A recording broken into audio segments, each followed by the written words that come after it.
Hello guys, welcome to the channel. Today I'm going to tell you how to create a bootable USB stick. So you will need a USB stick, preferably 8 GB, but 4 GB will do. So firstly you just need to download the ISO file from the website.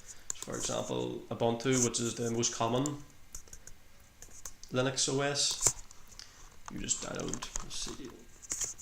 So you go to the main screen, downloads, Ubuntu desktop. Press download. Once that is downloaded, it should be in your downloads folder, and you would need to download a program called ISO USB, although others are available. And once the program is downloaded, load up the program.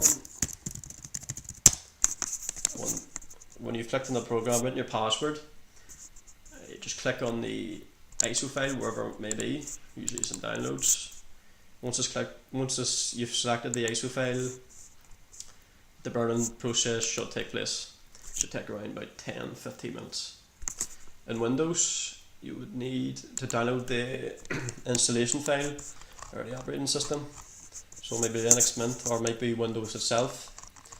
The same process applies, but you would need another program specifically for Windows, and that'll be Rufus.